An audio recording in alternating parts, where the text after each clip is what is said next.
Bom dia, gente. Sejam bem-vindos. Estamos muito felizes de estar aí com vocês novamente, em comemoração à Semana da Vigilância Sanitária.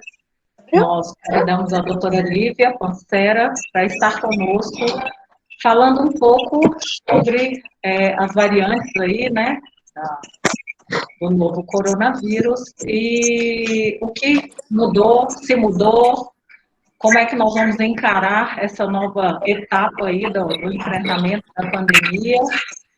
E fiquem à vontade em fazer perguntas, a gente vai estar aqui anotando tudo. E no final a gente abre para discussão. Doutora Lívia, seja bem-vinda. Que bom, obrigada. Você está aqui conosco. Vamos começar, pessoal.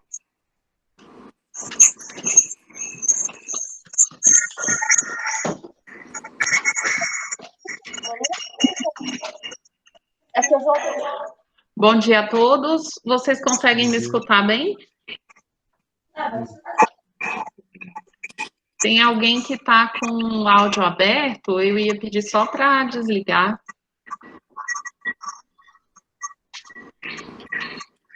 Eu vou tirar a minha máscara, porque eu estou sozinha aqui na sala, e aí eu acho que vai facilitar a comunicação com vocês, tá bom?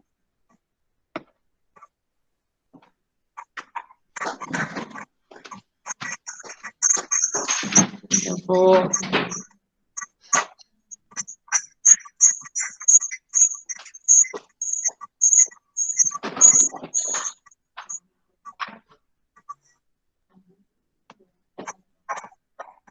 Vocês conseguem ver a minha apresentação?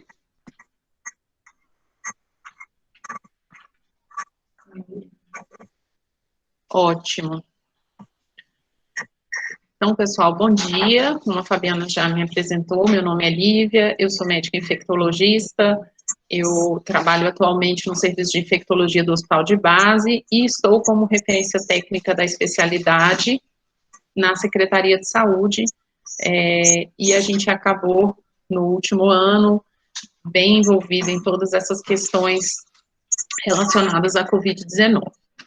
Hoje a gente vai conversar um pouco, o título da aula é a variante Delta, mas na verdade seria o que fazer e o que são essas novas variantes, o que a gente precisa saber, o que nós temos de maior preocupação e medidas que a gente pode tomar no enfrentamento dessas novas variantes do SARS-CoV-2. Então, um breve histórico, o novo coronavírus, que hoje é conhecido como SARS-CoV-2, a gente sabe que foi descoberto em janeiro de 2020, em 2019, no final do ano, foi identificada uma pneumonia de causa desconhecida, e a partir de janeiro foi isolado o agente etiológico anteriormente chamado de 2019 nCoV, e posteriormente conhecido como SARS-CoV-2. Inicialmente acreditava-se que era apenas uma transmissão zoonótica por mercado de frutos do mar e animais selvagens vivos lá em Wuhan, na China, mas logo se percebeu que, assim como outros coronavírus, a transmissão era interpessoal. O impacto da Covid-19 nas nossas vidas e no mundo, ela dispensa apresentações. Esse print que eu fiz aqui é do dia de hoje. A gente tem aí uma quantidade bem considerável de casos, e a grande questão, na verdade, a nossa grande esperança se centra aqui, nessa parte das doses de vacinas administradas. Parece muito, mas ainda é muito pouco perante o enfrentamento que a gente ainda tem que fazer perante a doença. Então, os coronavírus, eles são uma família de vírus que causam infecções respiratórias, e os beta-coronavírus são os coronavírus de maior interesse para a saúde pública, né, que acometem os seres humanos. Então, os mais importantes foram o SARS-CoV, que foi descoberto em 2002, na época, com um relato de acometimento de aproximadamente 8 mil pessoas, aproximadamente 10% de letalidade. Em 2019, o MERS-CoV, com um acometimento de mais de 2.500 pessoas, com aproximadamente 34% de letalidade.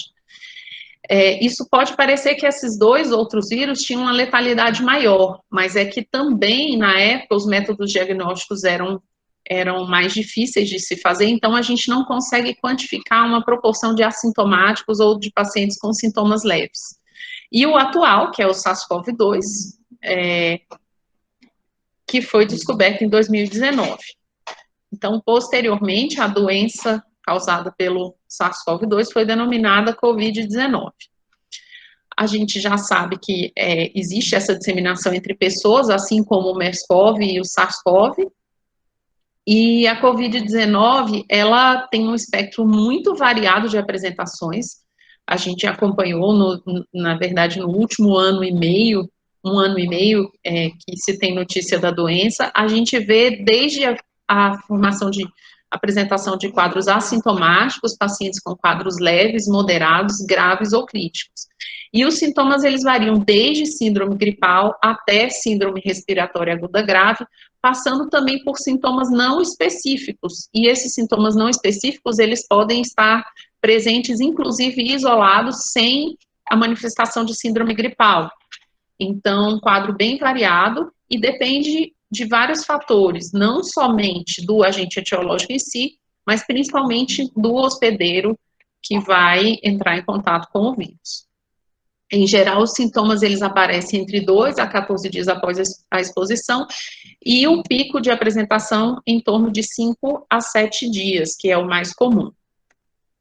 Então, para a gente falar um pouco sobre variantes, eu vou falar um pouco sobre a estrutura do coronavírus, dos coronavírus que acometem os humanos. Então, o que a gente tem?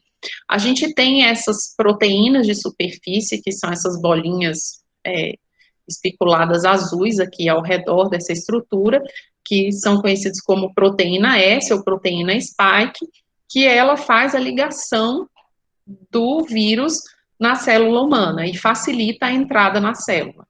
A gente tem também as proteínas do envelope, que junto com a proteína M, ela organizam a estrutura viral e mantém o seu RNA dentro da estrutura viral, e a gente tem também a proteína, na verdade, a proteína M de membrana e de envelope, e a proteína N, que é a proteína do núcleo capsídeo, que mantém esse envoltório do RNA do vírus. Então, a proteína S, ela é a mais importante do ponto de vista médico-sanitário. Por quê? Porque é a proteína que promove a entrada na célula, então é a proteína que confere maior infectividade. Essa proteína, ela tem 2 subunidades, então ela tem essa parte de cima, que é mais gordinha aqui, que é a subunidade de superfície, que é a subunidade que vai se ligar à membrana celular. E essa subunidade abaixo, como se fosse o caule dela, é a subunidade transmembrana que permite a fusão. Então, essa proteína S, ela é revestida por glicanos, que são açúcares, essas moléculazinhas amarelas, que vocês podem ver aqui na figura, e elas ajudam a camuflar o vírus do sistema imunológico. E, além disso, o que difere o SARS-CoV-2? Ele tem uma estrutura que é flexível, então é diferente de outros vírus, como a influenza, que tem estruturas de glicano, só que estruturas mais rígidas. Essa estrutura, ela se articula em 3 pontos, permitindo que essas pontas girem, então elas vão se adaptando e tem uma maior adesão e maior facilidade de entrar em contato com as células humanas e infectá-las. Então, a COVID-19, como eu falei anteriormente, ela é uma infecção viral, mas que a sua resposta depende, a sua apresentação depende da resposta imunológica do hospedeiro. Nós temos, além das formas leves, a gente tem as respostas inflamatórias mais agressivas, que são as que vão promover dano às vias aéreas e, na verdade, muitas vezes o dano sistêmico. A gente tinha, no início da pandemia, uma maior gravidade relacionada à idade, assim como o SARS-CoV e o MERS-CoV. Atualmente, a gente vê uma mudança no perfil, não se sabe se somente pela virulência das novas variantes, mas também pela expansão da vacinação entre as populações mais idosas. O que a gente tem, em geral, é uma síndrome respiratória aguda grave, nos casos graves ou críticos, caracterizados por dispneia e hipoxemia, uma hipoxemia muitas vezes silenciosa, e a insuficiência respiratória é a causa da morte em 70% dos casos fatais de Covid-19. Essa figura, ela mostra o ciclo do coronavírus, do SARS-CoV-2. Parece complicado, mas não é. A gente tem a estrutura viral, onde essas pontinhas azuis são a proteína spike, que é quem vai se ligar aos receptores da célula. Então, os receptores são esses ACE2, que são os receptores da enzima conversora da angiotensina 2, e os auxiliares, essa proteína serina transmembrana, que é esse TMPRSS2. Através dessa ligação, o vírus se funde à célula e encaminha o seu material genético para o seu interior e ele será, então, replicado no citoplasma. Então, as células epiteliais das vias aéreas, as epiteliais alveolares, endoteliais vasculares e os macrófagos no pulmão são as células mais ricas nos receptores-alvo, que são esses receptores da ECA2. Além disso, a gente tem a outra proteína que é bem importante nessa infectividade, que é a serina protease transmembrana, que é TMPRSS2, que ela tem o papel de clivar a proteína S. Ou seja, ao quebrar essa proteína nos locais certos, ela vai aumentar a fusão e acelera a propagação. No citoplasma, a gente tem a tradução desse RNA em proteínas não estruturais, e essas proteínas vão suprimir a tradução do RNA mensageiro em favor dos pertencentes ao vírus. Então, é como se ele bloqueasse a nossa atividade celular a favor da replicação viral. Além disso, além de reprimir, né, de suprimir essa tradução, existe também uma obstrução dos canais de saída do núcleo do RNA mensageiro, então a gente tem uma baixa liberação de interferon, inibindo a sinalização de alerta. E o que acontece? Com isso, quando a gente tem uma replicação já elevada, um número grande de proteínas virais, é que começa a atividade inflamatória. E isso pode estar ligado à gravidade de muitos dos casos de Covid-19.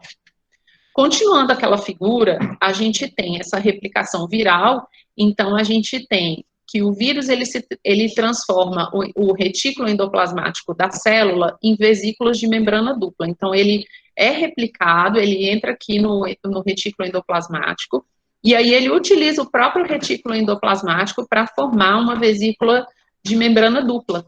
E aí é um paraíso mais seguro para o RNA viral ser replicado e traduzido. Depois disso, essas moléculas recém-formadas, elas vão se reunir em uma partícula de vírus completa e vão deixar as células através do complexo de Golgi ou dos lisossomos, elas vão ser expulsas.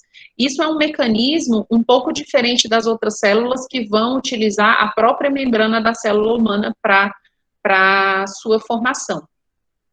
E nesse finalzinho, quando ele vai sair da célula, a enzima hospedeira furina, que é um tipo daquela serina protease transmembrana, ela vai fazer outro corte na proteína S e vai preparar o vírus para atacar outras células. Aqui a gente também o ciclo viral, mas mostrando mais a questão da resposta imunológica, só para a gente ver a diferença entre uma resposta saudável e uma resposta muito exacerbada. Então, quando o vírus ele se liga aos receptores e entra na célula, existe a replicação viral. Com isso, esses produtos de proteínas vão estimular a piroptose, a destruição celular, liberação do material genético de proteínas de membrana, levando à liberação de interleucina 1, e aqui, na verdade, o vírus concluindo o seu ciclo. O que acontece? Quando ele está dentro da célula, além da interleucina 1, a célula vai secretar interleucina 6 e diversas outras citocinas que vão estimular as células T, os monócitos e os macrófagos, levando a uma ativação, a liberação de interferon gama, fazendo um feedback positivo, aumentando a atividade inflamatória. A partir daí, a gente tem, como a gente tinha relatado, o vírion, ele se funde com a vesícula e libera o RNA no citossol, existe a piroptose. Além disso, danos associados a padrões moleculares, tanto pela liberação de ATP, os ácidos nucleicos e os oligômeros, e o reconhecimento por células epiteliais vizinhas, endoteliais e macrófagos alveolares, levando à liberação de citocinas e quimiocinas inflamatórias. Com isso, a gente tem dois caminhos. A gente pode ter um caminho de uma resposta imune saudável. Essa figura é de um artigo da Nature, de 2020, tá? Eu cortei para ficar mais visível. Então, a gente pode ter uma resposta imunológica saudável, que é quando o vírus entra na célula, ele vai ativar as células T, e você tem também a formação de anticorpos, levando à neutralização do vírus. Quando você tem uma resposta inflamatória exacerbada, o que vai acontecer é uma tempestade de citocinas, levando ao aumento da permeabilidade vascular, e com isso, uma retroalimentação, ou seja, um ciclo vicioso inflamatório, que promove os quadros mais graves. Então, na resposta imune saudável, a gente tem a atração das células T específicas que vão eliminar as células infectadas, evitando essa disseminação. Os anticorpos neutralizantes também, que vão auxiliar no bloqueio da infecção viral. Os macrófagos alveolares vão reconhecer os vírus neutralizados e as células apoptóticas e vão eliminar por fagocitose. Também é feita a eliminação do vírus e os danos nos pulmões e nas vias aéreas e no organismo como um todo são mínimos. Já quando eu tenho uma resposta imunológica exacerbada, as proteínas estruturais e não estruturais virais, eles vão antagonizar as respostas de interferon, como eu falei, então ele utiliza o retículo endoplasmático e bloqueia a saída, a liberação, o estímulo ao interferon. Isso vai fazer com que a replicação viral seja favorecida e tenha um aumento na liberação de produtos de piroptose e respostas inflamatórias aberrantes. Com isso, a gente tem infiltração de células inflamatórias nos pulmões, havendo uma secreção excessiva de proteases e espécies reativas de oxigênio, além dos danos diretos resultantes do vírus. Então, primeiramente, um dano alveolar difuso, incluindo a descamação das células alveolares e além do acúmulo da atividade inflamatória e do surfactante pulmonar. Além de tudo isso, quando existe a infecção por utilizar os receptores da ECA, o que acontece é que vai existir uma redução na função da ECA2 após essa infecção viral. Então, pode haver também a disfunção do sistema renina-angiotensina, levando a alterações na pressão sanguínea, no equilíbrio hidroeletrolítico, uma maior inflamação e aumento na permeabilidade vascular das vias aéreas. E aí é o que a gente vê que acontece nos quadros mais críticos, que o paciente apresenta uma síndrome da resposta inflamatória sistêmica. Falando um pouco mais sobre o objetivo da nossa aula, né? Então, o que são essas variantes de preocupação? Quais são essas novas variantes que a gente tanto vê noticiar? Então, a abreviatura é VOC, que é Variant of Concern, que seriam as variantes de interesse médico-sanitário que podem promover, que a gente já teve vários relatos, pode ser que existam outras que a gente ainda não conseguiu detectar, porque a análise genômica, a vigilância genômica no mundo inteiro, ela é muito ruim. Então, os países mais desenvolvidos conseguem fazer esse sequenciamento de uma forma mais ampliada, e os outros países nem tanto. Então, acaba que, principalmente no nosso país, a gente ainda está num local, Brasília, que a gente consegue fazer um sequenciamento, mas outros lugares não conseguem. E o que essas variantes de preocupação têm de tão especial? elas conseguem fazer uma maior proporção de clivagem na proteína S. Então, o que acontece? O vírus, ele tem maior eficiência para infectar outras células. O que acontece é que temos mutações nas subunidades S1, que hospeda os domínios de ligação conhecidos como RBD. Então, essas variantes de preocupação, as principais são a alfa, que foi identificada no Reino Unido. Então, foram identificadas aproximadamente 10 mudanças na sequência da proteína S que facilitam a ligação da célula, no total de 22 mutações em relação ao vírus selvagem ou vírus anterior. Entre elas, a mutação que se destaca é essa N501Y, que faz com que haja uma transmissibilidade entre 30% e 50% maior do que as linhagens anteriores, que é a linhagem que circulava anteriormente. A variante beta, que surgiu na África do Sul, ela tem alterações em comum com a alfa, principalmente essa mutação N501Y. E ela tem também uma outra mutação, K417N, que possui o mesmo efeito de facilitar a ligação nas células, e outra mutação, que é 484K, que promove o escape contra anticorpos. Na verdade, isso ainda está interrogado, mas acredita-se que ele ajuda a burlar o sistema imunológico, principalmente para quem teve infecções prévias. A variante gama, que é a do Brasil, que foi identificada principalmente entre os japoneses que retornaram da Amazônia e que foi a que a gente teve, que foi a grande responsável pela segunda onda, primeiramente em Manaus e na região do estado do Amazonas e posteriormente difundida no nosso país. Ela tem mutações semelhantes à beta, mas a transmissibilidade dela, ela é semelhante à alfa. Então, a taxa de ataque dela é entre 1,6 e 1,4. Quer dizer o quê?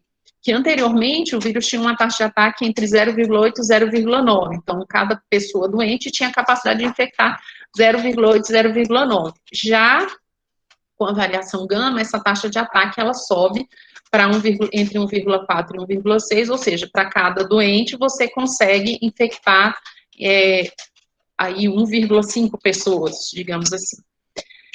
Existem questionamentos em relação à severidade. Então, a severidade da gama, ela é um efeito direto do próprio vírus, por ser mais virulento, ele causa uma doença mais grave, ou são outros fatores, como a falta de estrutura, a falta de acesso aos serviços de saúde em determinadas localidades, e também o fator relacionado às medidas não farmacológicas, que a gente sabe que quando a gente teve uma segunda onda, a maior parte dos estados e municípios no país já não fazia medidas restritivas tão rígidas. Então, não se sabe se essa gravidade ela tem a ver necessariamente apenas com o fator, com o vírus em si.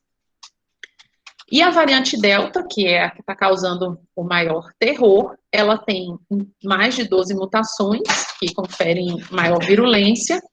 Ela tem essa mutação E484Q, que é semelhante à beta e à gama, que pode burlar o sistema imunológico, então fazendo com que pessoas que têm infecção prévia ou que foram imunizadas apenas com uma dose de vacinas, isso principalmente Pfizer e AstraZeneca, porque com as outras a gente ainda não tem estudos. E além disso, essa outra mutação, L452R, que também é outra mutação que confere escape à resposta imune. Ela é em torno de 40% a 60% mais transmissível do que a variante alfa. Então, o que a gente tem? Além disso, a gente tem principalmente, que é o que mais aumenta a virulência de todas essas variantes, a alteração nos locais de clivagem da proteína S. Como a gente já falou, quanto mais clivagem, maior capacidade de replicação, porque o vírus vai infectar mais células. Então, se ele infecta mais células, ele consegue replicar mais. A gente tem uma maior carga viral eliminada por cada indivíduo e, com isso, uma maior contagiosidade. Por isso que os surtos, eles são tão expressivos. A gente vê uma rapidez muito maior no acometimento de pessoas, como a gente viu recentemente alguns surtos aqui em serviços de saúde no Distrito Federal. Com essa maior carga viral, o que acontece? Entre todos os determinantes que a gente tem para a gravidade de doença, a gente antes acreditava que era apenas essa desregulação do sistema imunológico, mas a gente sabe também que uma alta carga viral, o tamanho do inóculo também está relacionado a formas graves da doença. Por isso, aí existe essa especulação, e tem sido muito discutido tanto no Reino Unido quanto nos Estados Unidos, que isso pode ser que esteja promovendo o maior número de internações em crianças, porque a gente sabe que as crianças têm um sistema imunológico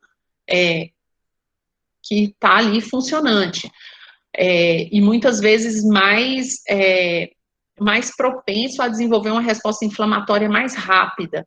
Entretanto, se você tem uma carga viral muito maior chegando até essas crianças, você também pode favorecer o surgimento de formas graves entre essas crianças. Aqui no Brasil, a gente ainda não observou um aumento expressivo das internações em crianças relacionadas à variante Delta, mas nesses países em que a variante já está mais disseminada, já tem esse impacto por essa variante.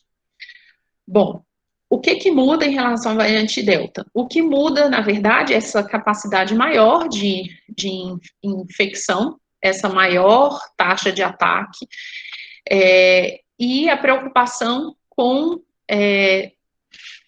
faixas etárias que anteriormente apresentavam formas mais leves. Por quê? A gente sabe que a vacinação avançou, principalmente entre os pacientes mais idosos e as pessoas mais velhas, mas a gente ainda tem uma lacuna a ser preenchida pelas pessoas menores de 30 anos, que a vacinação não avançou na maioria das localidades, e principalmente entre os adolescentes. Entre crianças, a gente ainda vai ter que aguardar a liberação de mais vacinas para administrar. Então, enquanto a gente não tiver, a gente suspeita que a gente vai precisar de uma cobertura vacinal ainda maior para conseguir eliminar, para conseguir atingir um estado maior de segurança. E quanto mais lenta for a imunização e quanto mais pessoas vão se infectando por essas novas variantes, toda vez que a gente tem alta replicação viral, a gente tem um cenário perfeito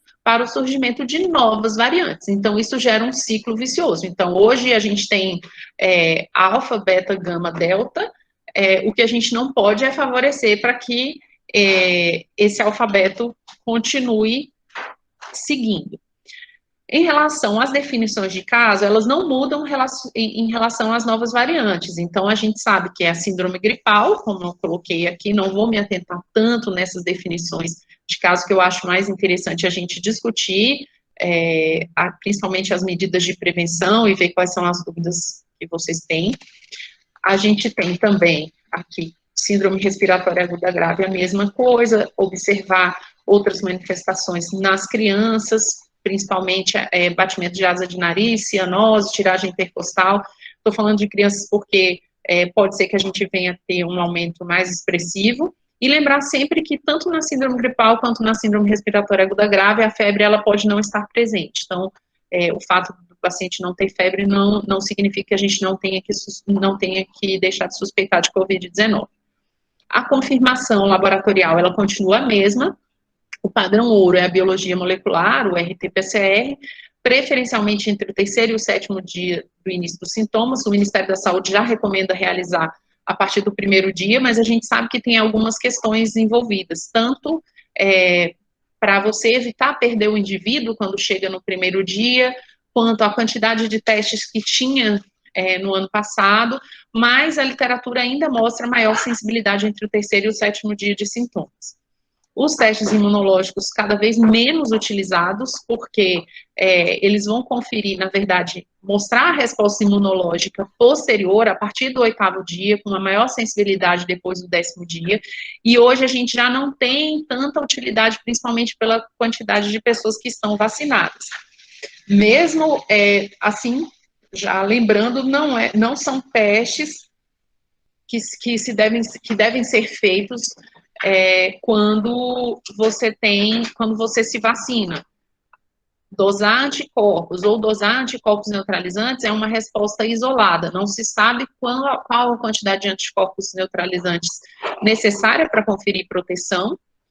O fato de você não ter a formação de anticorpos neutralizantes detectável pelo exame não significa que você não tenha algum tipo de resposta imunológica, porque a gente sabe que a vacina também estimula a imunidade celular. Outro teste que já tem sido também bastante utilizado atualmente é a pesquisa de antígeno, que pode sim ser feito a partir do primeiro dia de doença. Para pacientes sintomáticos, ele tem uma altíssima sensibilidade, então maior que 90%, mas ele não é um método para ser utilizado de triagem para pessoas que estão assintomáticas. Então, por isso que o RT-PCR continua sendo o padrão ouro, porque o RT-PCR tem a capacidade de detectar também entre os pacientes, entre as pessoas que estão apresentando formas assintomáticas, e isso é muito interessante, principalmente agora nesse contexto em que estamos vacinados. A vacina, ela confere proteção, principalmente contra formas graves e críticas, mas ela não impede a infecção. Aqui só, continuando o caso confirmado, por critério clínico e epidemiológico, a gente hoje tem a questão também do critério clínico e imaginológico, quando o exame laboratorial é negativo, inconclusivo ou sem coleta, mas tem achados muito específicos e o paciente mantém um quadro clínico compatível. O caso descartado, eu deixei aqui, fiz questão de deixar aqui, porque a gente sabe que o caso descartado é o caso suspeito de síndrome gripal ou SRAG, com resultado não detectável para SARS-CoV-2, com uma coleta feita com técnica adequada. Então, existe muita confusão entre os serviços de saúde, aqui, inclusive no Distrito Federal, que querem realizar a coleta de RT-PCR fora dessa janela, e o paciente muitas vezes mantém um quadro clínico compatível, em que não é possível deixar de suspeitar, e muitas vezes se suspende o isolamento desses pacientes. Isso é muito complicado, a gente tem que sempre lembrar que na persistência de suspeita clínica de Covid-19, principalmente nos pacientes com síndrome respiratória aguda grave, poderá ser discutida a coleta de nova amostra para RT-PCR ou realização do teste sorológico para tentar ajudar na elucidação do quadro. A classificação, não vou me deter, a gente tem vários tipos de classificação, mas a gente utiliza aqui no Distrito Federal essa classificação de casos leves, moderados, graves e críticos. Tá? Eu vou falar um pouquinho aqui em relação às medidas de prevenção.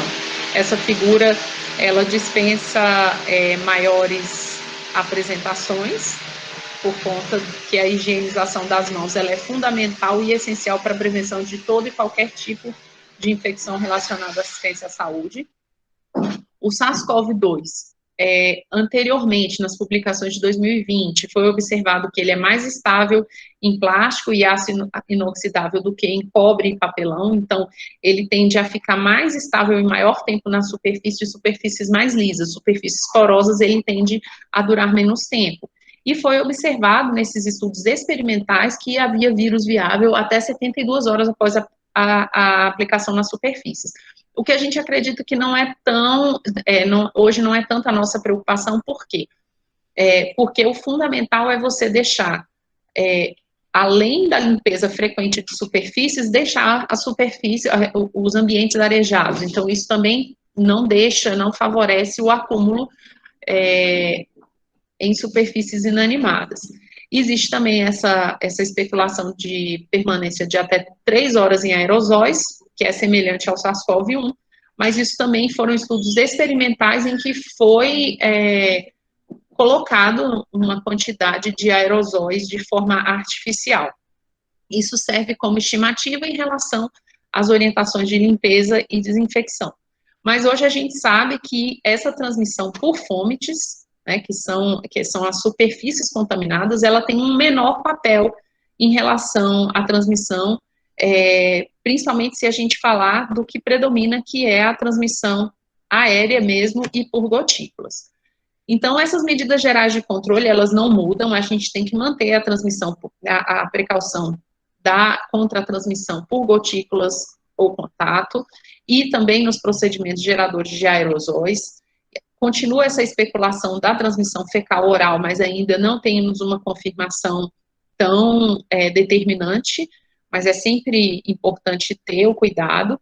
Então, a gente mantém a questão da higienização das mãos com álcool 70% ou água e sabão, evitar tocar a face, principalmente olhos, nariz e boca, a etiqueta respiratória ao tossir ou espirrar, tanto para a gente, profissional de saúde, quanto para a gente orientar os pacientes.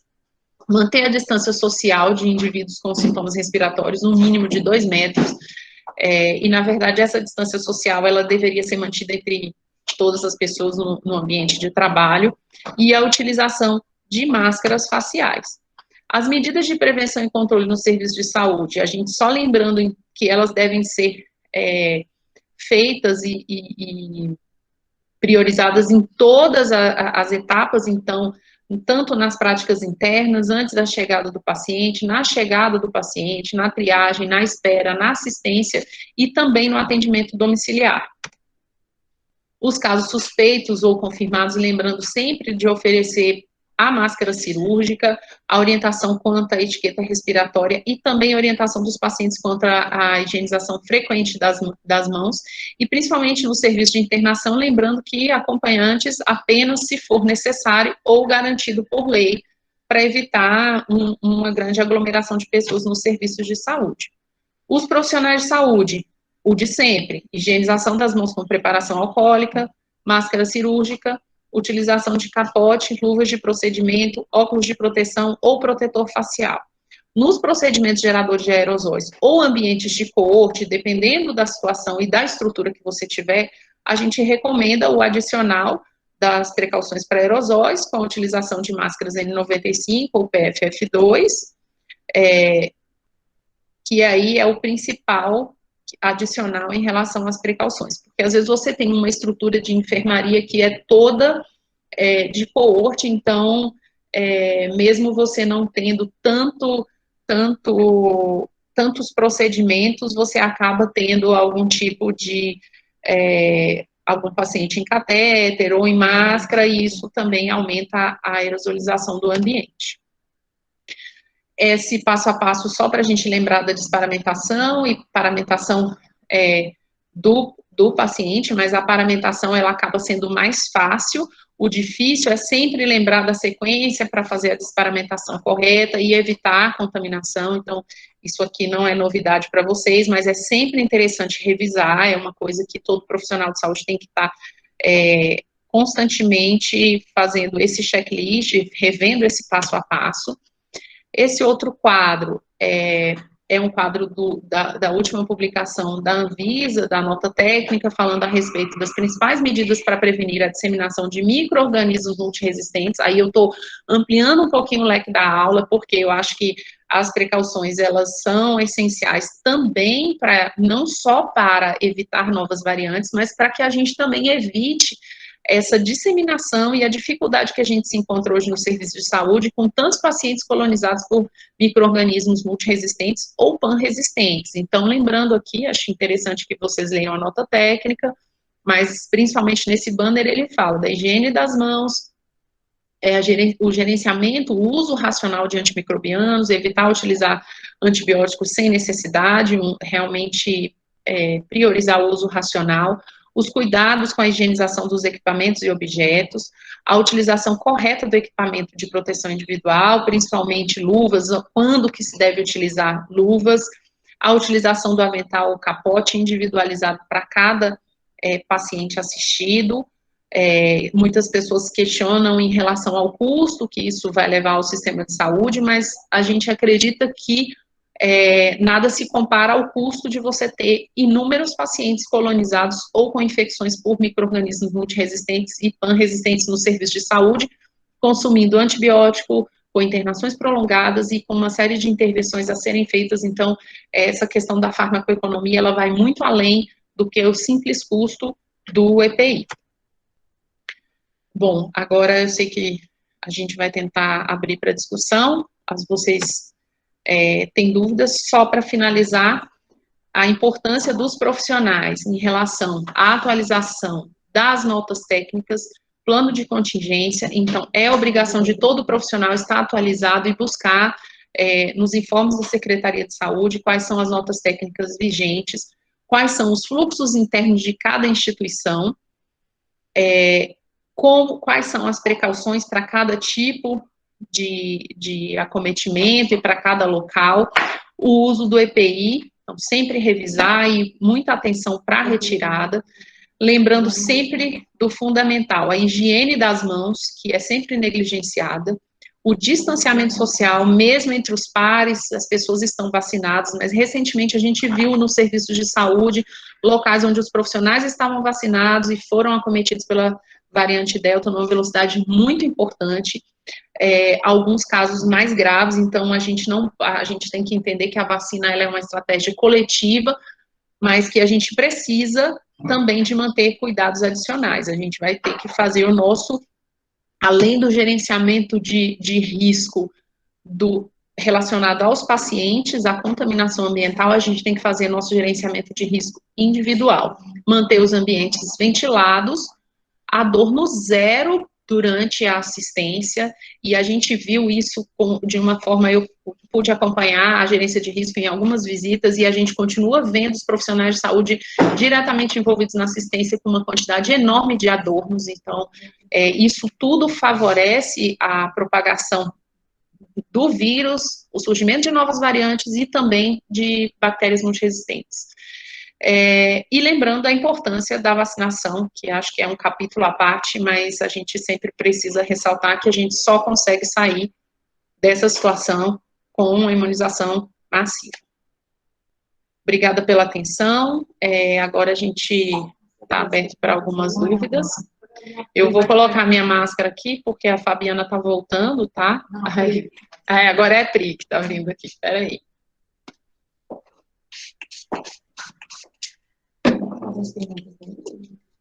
Eu vou encerrar aqui a apresentação.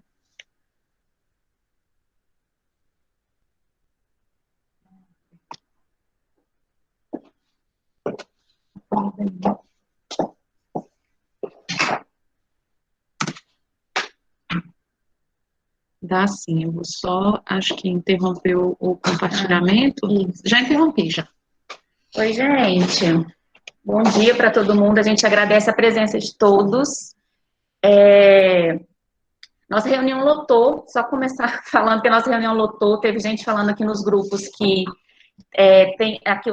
o Meet tem um limite de 100 pessoas. E aí muita gente tentou entrar, mas não conseguiu. Mas a gente já avisa que vai ser disponibilizado hoje às 8 horas no Instagram da Vigilância Sanitária. A gente vai mandar para vocês, tá? O Instagram direitinho. Essa nossa reunião, ela é em alusão à Semana Comemorativa de Vigilância Sanitária.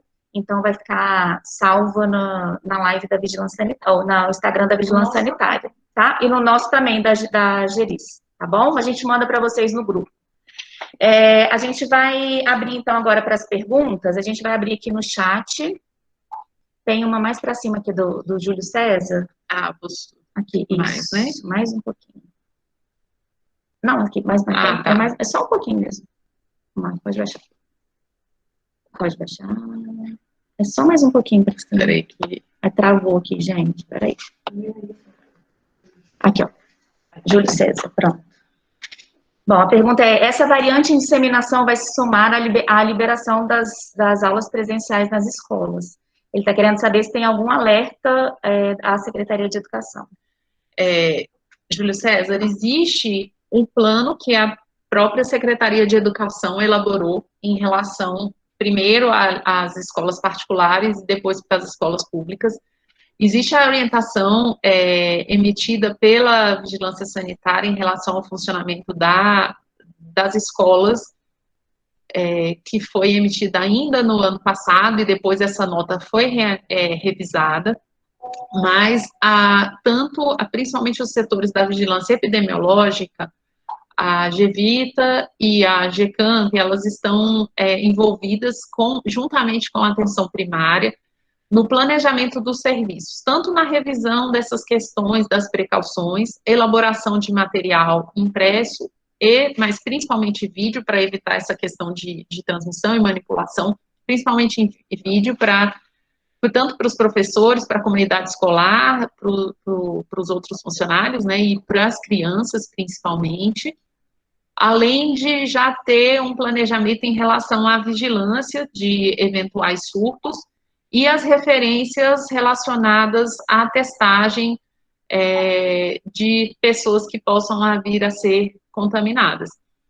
Acaba que a gente também tem um certo temor, porque vai aumentar muito o número de pessoas circulando e são aglomerações, mas ao mesmo tempo a gente não pode esquecer do prejuízo para essas crianças e para esses adolescentes que estão sem atividade presencial.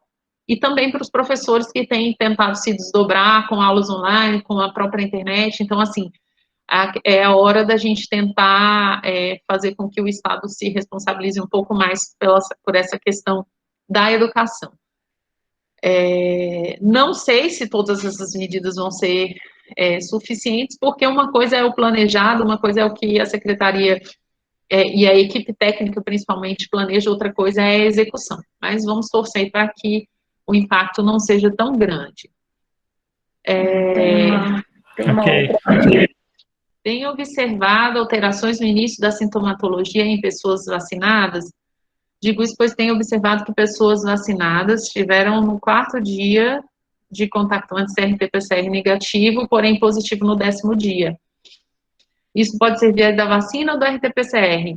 O que eu acredito, não vou dizer que eu tenho uma resposta afirmada para isso, mas como você tem um indivíduo vacinado e você tem uma resposta imunológica mais exacerbada em quem foi vacinado, provavelmente essa neutralização viral e o aumento de anticorpos faz com que a carga viral desses indivíduos seja mais baixa.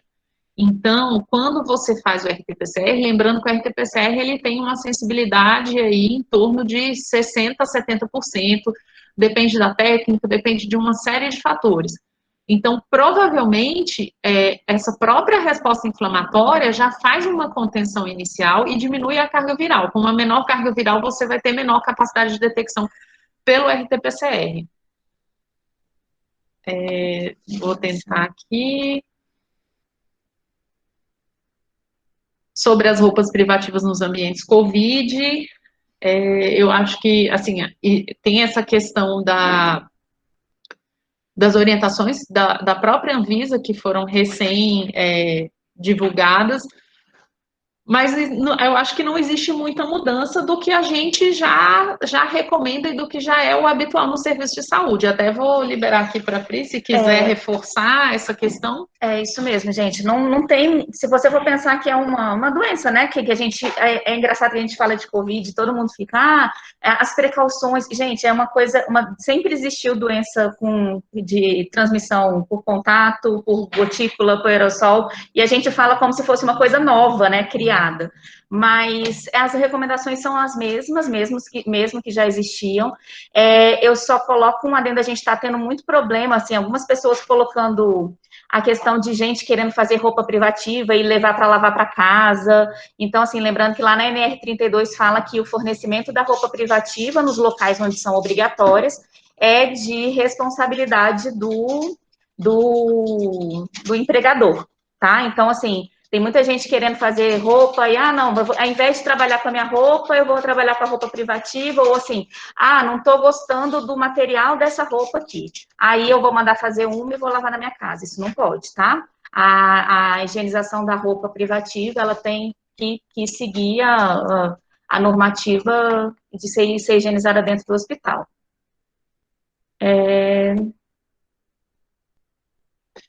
Lívia e Priscila, sabe se terá alguma nova orientação para cuidado com o corpo em casos confirmados pela variante Delta? Não. Não.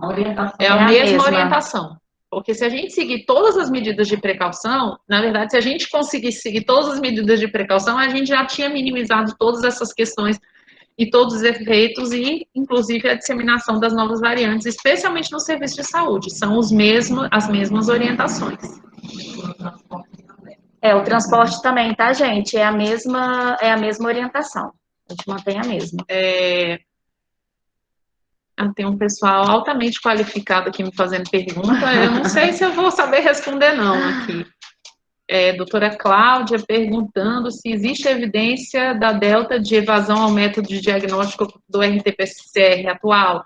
Não, foi aquilo que a gente comentou na pergunta anterior, Cláudia. O que a gente viu é que em muitos desses locais com a disseminação de delta, e principalmente nos serviços de saúde, foram pessoas, muitas vezes você pega pessoas vacinadas. Isso faz com que a carga viral seja um pouco mais baixa e dificuldade de detecção. Agora, para os pacientes que não foram imunizados, com alta taxa onde se mantém uma alta taxa de ataque, não se percebe esse escape, não. Se conseguiu calcular a taxa de ataque do surto do hospital de apoio. Ainda não, porque ainda esse surto ainda está em desdobramento, tá? A vigilância epidemiológica, principalmente a GCamp, está com o apoio do EPSUS, do Ministério, e eles estão acompanhando para tentar fechar esses casos, então a gente ainda não conseguiu fechar esse número. E o terceiro que ela coloca aqui não é uma pergunta, mas um desabafo. Muita dificuldade em manter o uso de EPI nas equipes. Temos enfrentado até a ausência do uso de máscaras em coorte. Isso é verdade, Cláudia, isso acontece direto. As pessoas se apegaram muito às informações, principalmente os profissionais, né? Então, os imunizados, aí pega as informações lá do CDC anteriores. Os imunizados podem aglomerar entre si e não utilizar máscara. E as pessoas estão transportando isso, inclusive, para o serviço de saúde. Então, a gente vê uma quantidade enorme de profissionais de saúde aglomerados nas copas, comendo, bebendo, conversando, festinhas, comemorações, e cada vez mais difícil. Inclusive, mesmo nessas visitas que a gente faz, até mesmo lá no hospital de apoio, a gente observou isso acontecendo. A gente costuma falar nas nossas inspeções, o profissional de saúde tem mania de achar que só pega doença de paciente, né? E o que está acontecendo com a Covid é que a gente está vendo cada vez mais essa transmissão entre os profissionais de saúde, justamente nos momentos de socialização. Então, gente, lembrando, os repousos, trocar as roupas de cama dos repousos, porque tem gente que vai e usa o mesmo lençol, o mesmo travesseiro do amiguinho que estava lá antes. Então, trocar os repousos, Copa, Copa, a gente já teve surto uma vez por causa disso. Copa, manter o distanciamento social, você vai ter que tirar a máscara para comer, obviamente, mas você tem que manter o distanciamento, tentar ser um ambiente mais ventilado.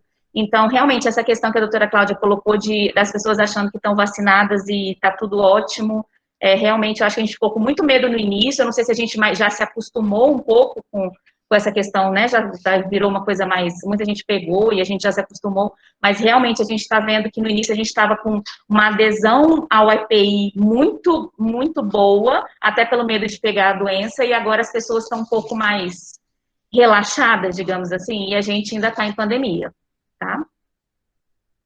Aqui o Guará está querendo saber sobre a orientação da nota técnica 5, que abre a possibilidade do profissional ficar usando capote durante todo o plantão. Ela difere totalmente do que temos orientado e ainda não temos como saber se o capote ou avental está contaminado ou não. Pode ser que esse tipo de orientação abra para um aumento de contaminação e banalização do uso. Eu estou entendendo que essa questão do profissional utilizar o capote na área de corte seria a utilização de um capote em que ele permanece com ele, mas que além desse capote você vai utilizar o descartável no seu lidar individual com cada pessoa. Por isso que hoje a gente até pesa essa questão de utilizar um capote na área privativa e utilizar um adicional. Às vezes é melhor você utilizar uma roupa privativa, circular na área e a cada paciente que você for assistir, colocar o capote, de preferência o descartável. Essa questão de colocar o capote, eu acho que não, eu não sei se, eu não acho que a orientação tenha sido essa de permanecer com o capote no sentido de fazer a assistência múltipla, eu acho que isso foi uma questão aí da interpretação. Sempre existe essa orientação de você individualizar o capote, por isso que hoje, até por questões práticas e para a pessoa não se sentir super protegida, colocar um capote e ficar circulando é bem pior.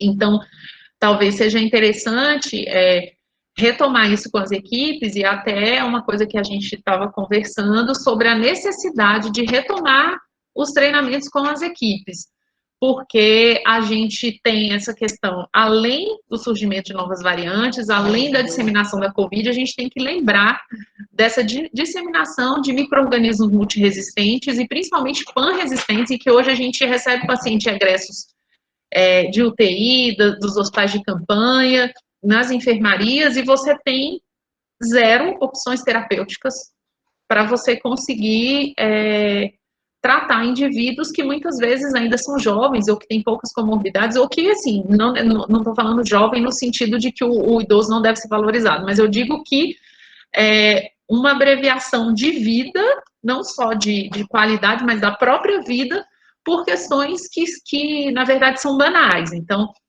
eu sei que, como a doutora Cláudia colocou aí, né, muita dificuldade em manter o uso dos EPIs pelas equipes, mas é preciso que os NCIHs, os núcleos de qualidade, eles retomem essa questão do treinamento, lavar as mãos. Lá vem treinamento de lavagem de mãos de novo, porque se a gente souber fazer isso, se a gente fizesse isso, a gente não tinha chegado até onde a gente está.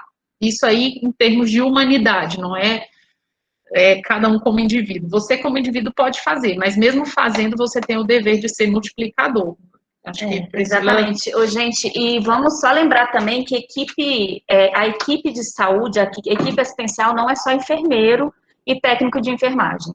A gente precisa treinar todas as categorias, médico, enfermeiro, fisioterapeuta, odontólogo, o pessoal terceirizado, porque assim, às vezes fala assim, mas a gente tem reunião com os médicos. Não, a gente está falando de treinamento. Treinamento é a gente ensinar mesmo, a gente ensinar os momentos da higienização das mãos, a técnica correta, a paramentação. Então, assim, isso parece óbvio para muita gente, mas não é óbvio, tá? A gente tem que manter esse treinamento, manter o reforço.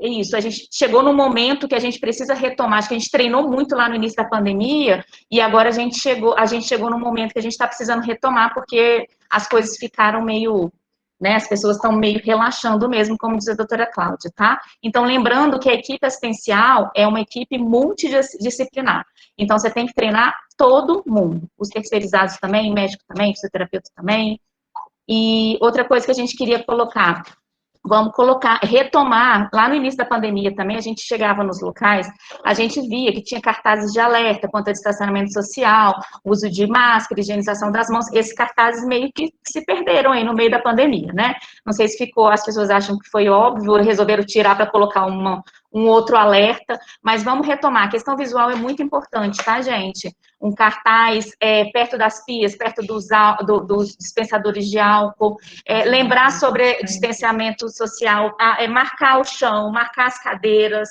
tá? Proibir colocar as cadeiras alternadas, vamos retomar tudo isso, tá? E tentar, os núcleos de segurança do paciente, controle de infecção, tentar fazer a auditoria desses processos. Então, vocês precisam ir nos locais, ver se está tudo certo, se as pessoas estão cumprindo os protocolos. Se não estiver seguindo o protocolo, você pode fazer uma abordagem individual, você chega, tenta explicar a necessidade, né? Por que você acha que tem que fazer isso? Por que você tem que higienizar as mãos? Porque, às vezes, a gente tentar envolver mais o colaborador nesses processos e a adesão normalmente é melhor, certo?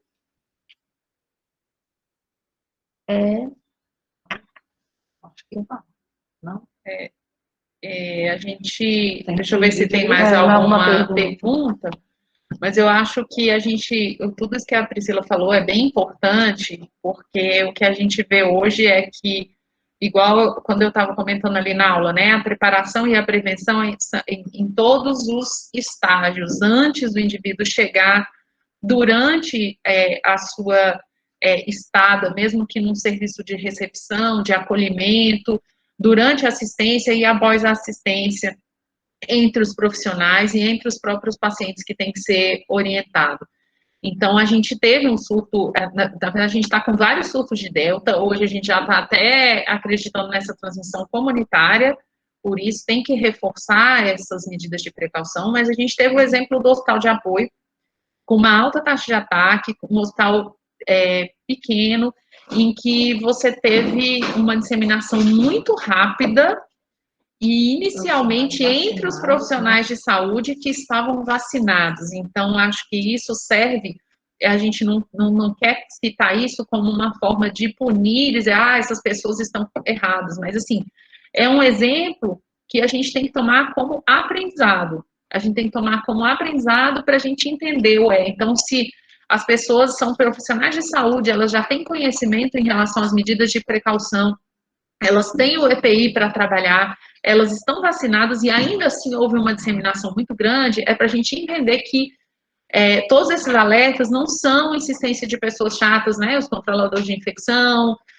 a gerência de risco, o infectologista que fica lá reclamando, e isso é porque a gente tem que aprender que enquanto a gente não tiver uma colaboração massiva, seja da população em relação à imunização, quanto à adesão às medidas de precaução, e os profissionais de saúde todos têm um papel fundamental como multiplicador, a gente não consegue sair dessa situação. Fora as outras epidemias ocultas relacionadas à Covid-19, né? Gente, a gente vai ter que ir encerrando. Vamos só responder rapidinho aqui mais essa pergunta. A questão do EPI, estão dizendo aqui que a questão do EPI é um fator muito importante, porque tem aumentado os multiresistentes, né? Ele está querendo saber se a gente tem observado esse número de multi-Rs na vigilância aqui no DF. Sim. Com toda certeza absoluta.